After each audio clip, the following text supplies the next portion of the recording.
एक मैया थी बूढ़ी, समझ लो मेरी बात के लिए ध्यान से, वो गाती थी दीन बंधु दीनानाथ और तेरी डोरी मेरे हाथ। क्या गाते था? दीन बंधु तेरी डोरी। संत निकल रहे थे वहां, तो उन्होंने सुन लिया, बोले ये क्या उल्टा सुल्टा गा रही है, चलो इसका मार्गदर्शन कर दूं थोड़ा सा। तो संत जी ने कहा मैया ये नहीं कहते हैं, ये होता है दीन बंधु दीनानाथ मेरी डोरी तेरे हाथ। अब आप लोगों को अगर पंच बना के बिठाया जाए और पूछा जाए बताओ मैया सही है कि संत सही है, तो क्या निर्णय लोगे? एकदम मत बताना, सोच के बताओ।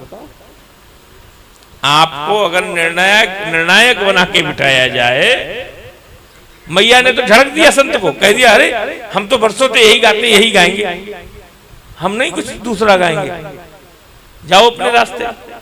लेकिन अगर आपसे पूछ रहे हैं तो क्या कहें, कौन ठीक, मैया सही या संत सही? नहीं, पद्म पुराण कह रहा है कि हरिरपि निज लोकम सर्वथा तो विहाय प्रविशति हृदय श्याम श्री हरेर भक्ति रेखा। क्या कह रहा है? पद्म पुराण कहता है कि भगवान कह रहे हैं इस भक्त के हाथ में एक रस्सी है। कैसी रस्सी? भक्ति रूपी रस्सी। और जब ये भक्ति रूपी रस्सी फेंकता है, लक्ष्मी जी तो मेरे चरणों में गिरती है, मैं दौड़ता जाता हूं। तो लक्ष्मी जी कहती कहां जा रहे हो? तो भगवान कहते हैं कि मेरे देख नहीं रही हो, मेरे भक्त ने मेरे पैरों में भक्ति रूपी रस्सी डाल करके मुझे खींच रहा है, मैं उसी के पास जा रहा हूं। तो बताओ मैया ठीक भई कि संत? पद्म पुराण के आधार पर वो मैया ठीक गा रही है, दीन बंधु दीनानाथ तेरी डोरी मेरे हाथ। हाँ, ये भक्ति रूपी रस्सी से पकड़ करके भक्त भगवान को अपनी ओर खींच लेता है। एक नैमिष के संत गाते थे महाराज, बड़ा सुंदर गाते थे।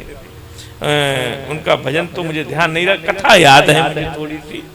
तो कथा यही है कि महाराज एक बार एक कोई नाई था दुर्योधन का, वो रोज दुर्योधन के लिए उबटन लगाता था जाकर।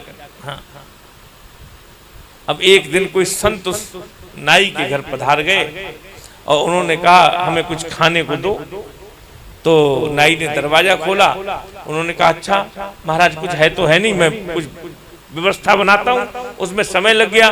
भगवान ने सोचा आज इसे देर हो गई और दुर्योधन का उबटन नहीं हुआ है और कहीं ऐसा ना, आज दुर्योधन इसको मार डालेगा निश्चित। लेकिन उस नाई का निश्चित रूप का रोज का काम था, रोज उठता और भगवत भजन करता, खूब भगवान का नाम लेता और तब जाकर के महाराज अपने काम के लिए निकलता था। भगवान बोले मेरा बड़ा भक्त है और आज दुर्योधन इसको छोड़ेगा नहीं। तो मेरे प्रभु ने जानते हो क्या किया?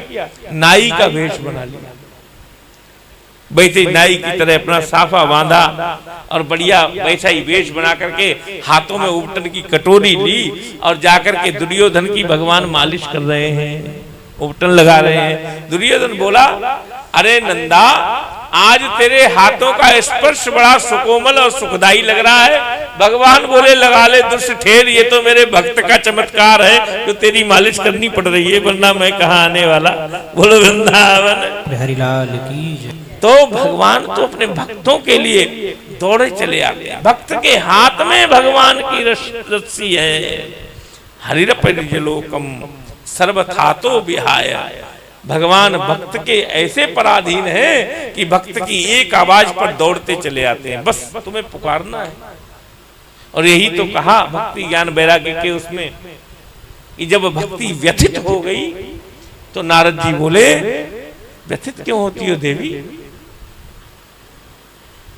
व्यथा खेदे से बाले अहो चिंता तुरा कथम, क्यों चिंता करती हो?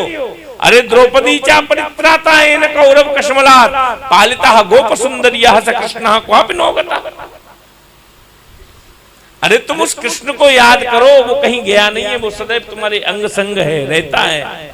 कहीं जाता नहीं है, पर तुम तो संसार से अपनी महाराज इच्छाएं लगाए बैठे हो, मन लगाए बैठे हो कि मेरा पति मुझे संभाल लेगा, मेरा बेटा मुझे संभाल लेगा, मैं स्वयं संभल जाऊंगा। और द्रौपदी ने भी यही कहा किया, कभी पितामह के चरणों में गिरी, कभी द्रोणाचार्य जी के चरणों में गिरी, कभी अपने 5 पतियों की ओर देखती है। भगवान बोले हम तो यहीं बैठे हैं, जब हमारी ओर देख ही नहीं रही तो क्यों जाएं। लेकिन जैसे ही सब कुछ छोड़ करके हाथ खड़े किए, हरे कृष्ण, वैसे ही भगवान वस्त्र का अवतार भगवान ने वस्त्र अवतार भी धारण किया है और वस्त्र अवतार लेकर के आ गए। और दुशासन ने खींचना प्रारंभ किया, समझ ही नहीं पा रहा है कि नारी बिच सारी है कि सारी बिच नारी है, कि नारी बिच सारी है कि सारी ही की नारी है, सारी ही की नारी है कि नारी ही की सारी है, और थक गया। तो ये भगवान का चमत्कार है, ईश्वर का। इसीलिए कुछ मत करो, आज से प्रण कर लो कि कुछ न किया जाएगा तो चौथाई तो श्लोक बोलकर ही अपने बिस्तर से नीचे चरण रखेंगे। कुछ न कहो तो गोविंदाय नमो नमः, बस चौथाई श्लोक। ये देवी भक्ति ने भक्तों के हृदय में वास किया।